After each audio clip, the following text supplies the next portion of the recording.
Hello बच्चों, let's read this question. So this question says when the modulating frequency is double, जब हम modulating frequency को double कर रहे हैं, the modulation index is halved, modulation index half हो जाएगा. The modulating voltage remains constant, then the modulation system is किस type का modulation system है ये आपको बताना है. We have given the four options. ठीक है, आपको क्या बच्चा given कर रखे four options. तो देखिए बच्चों, इस क्वेश्चन का की कॉन्सेप्ट आप मॉड्यूलेशन ही लिख लीजिए. क्या लिख लीजिए? मॉड्यूलेशन लिख लीजिए. मॉड्यूलेशन भी देखिए आपका तीन टाइप्स का होता है. क्या होता है आपका? तीन टाइप्स का होता है. देखिए, कोई भी आपकी इक्वेशंस होती है, ठीक है, जो आपकी ईएम वेव्स की इक्वेशन है, देखिए इसको हम यहाँ पर बेसिकली वाई से रिप्रेजेंट करते हैं. क्या करते हैं? आपका वाई से रिप्रेजेंट करते हैं. ठीक है, पहले मॉड्यूलेशन समझते हैं. मॉड्यूलेशन होता है क्या? मॉड्यूलेशन होता है, देखिए, जो आपकी बेस बैंड सिग्नल होता है, बेस बैंड सिग्नल को हम किसी कैरियर वेव से क्या कर लेते हैं? सुपर इम्पोज कर लेते हैं. बेस बैंड सिग्नल जो आपका होता है क्या? Base band signal. Base band signal is super impose with the career. ठीक है, करियर सिग्नल से या फिर करियर वेव से क्या कर देते हैं? सुपर इम्पोज कर देते हैं. बेस बैंड सिग्नल है तो उसकी फ्रीक्वेंसी स्मॉलर होगी और वेवलेंथ क्या होगी? लार्जर होगी. ठीक है, जो आपका करियर होता है, जो आपकी करियर वेव होती है, जिसे हम क्या होती है? आपकी करियर वेव. ठीक है, करियर वेव की बच्चों जो फ्रीक्वेंसी होती है वो क्या होती है? आपकी लार्ज होती है और वेवलेंथ क्या होती है? स्मॉल होती है. ठीक है, इसको अगर हम सुपर इम्पोज कर देते तो आपकी मॉड्यूलेटेड वेव बन जाती है. क्या बन जाती है? आपकी मॉड्यूलेटेड वेव. ये क्या बन गई आपके यहाँ पर से? Modulated wave. ठीक है, ये आपकी इस तरीके से यहाँ पर वेव बन जाती है. ठीक है, अब जैसे बच्चों जो आपका बेस बैंड सिग्नल है और एक एक बेस बैंड सिग्नल को मान लीजिए, मैं बेस बैंड बोल दीजिए या फिर मॉड्यूलेटिंग बोल दीजिए. ठीक है, इसको हम ऐसा लिख सकते हैं, एम साइन ओमेगा. इसकी अगर मैं इक्वेशन लिख रहा हूँ, m sine omega m into t. ठीक है, ये आ जाता है. ठीक है, और मान लीजिए आपका जो करियर वेव है, करियर वेव की इक्वेशन आपकी वाई सी, इसको मैं ऐसे लिख लेता हूँ, A C sine of omega C T. ठीक है, ये आपके यहाँ पर से क्या आ गई?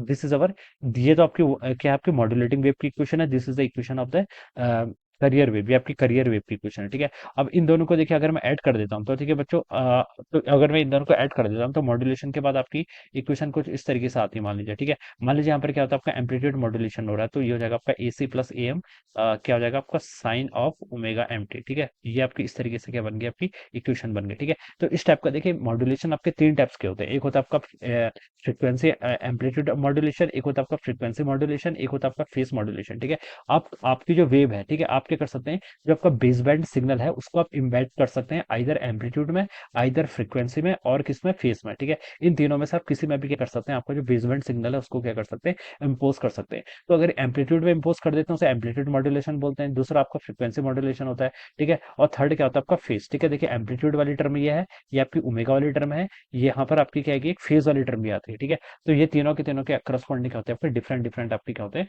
मॉड्यूलेशन होते हैं. ठीक है, हमारे कोर्स में इन जनरल एम्पलीट्यूड मॉड्यूलेशन को ही बेसिकली हम डिफाइन करते हैं. ठीक है, अब बोला गया कि when the modulating frequency is double, जब हम मॉड्यूलेटिंग फ्रीक्वेंसी को डबल करते हैं तो मॉड्यूलेशन इंडेक्स क्या हो जाता है? आपका हाफ हो जाता है. मॉड्यूलेशन इंडेक्स देखिए हम क्या करते हैं? मॉड्यूलेटिंग वेव और करियर वेव का जो रेशियो होता है वो क्या कहलाता है? आपका मॉड्यूलेटिंग इंडेक्स कहलाता है. Alright, modulating voltage remain constant है. वोल्ट मतलब ये आपकी मॉड्यूलेटिंग वेव की जो आपकी वोल्टेज है वो कांस्टेंट बोल रखी है.